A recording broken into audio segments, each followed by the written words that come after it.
SLBC ఛానల్లో rescue operation 18వ రోజు కొనసాగుతుంది. సహాయ చర్యలోకి రోబోలతో పాటు వాటి బృందాలు అనుమానిత ప్రాంతాల్లో విస్తృతంగా తవ్వకాలు కొనసాగుతున్నాయి. నేడు ఒకటో రెండో మృతదేహాలు బయటపడే అవకాశం ఉంది. ఇవాళ ఉదయం అన్వి రోబో బృందంతో పాటు మొదటి షిఫ్ట్ లో 110 మంది ఎస్ఎల్బీసీ ఛానల్లో సహాయక చర్యలు చేపట్టారు. టెనెల్ నుంచి ఇప్పటికే ఒక మృతదేహాన్ని వెలికి తీశారు. మిగిలిన 7 కోసం గాలింపు కొనసాగుతుంది.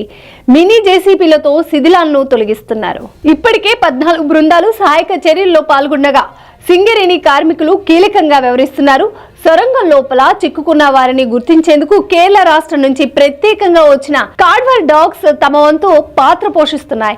జీపీఆర్ కార్డ్వర్ డాగ్స్ చూయించిన ప్రదేశంలోనే ప్రధానంగా సహాయక చర్యలు చేపడుతున్నారు. టీబీఎంవిడి విభాగాలను తొలగిస్తూనే ఆ 7 మంది కోసం సొరంగంలో గాలిస్తున్నారు. స్థానిక యంత్రాంగం గంటకు సొరంగంలో జరుగుతున్న సహాయక చర్యలను పర్యవేక్షిస్తూ ఉన్నతాధికారులకు ఎప్పటికప్పుడు సమాచారం చేరవేస్తున్నారు.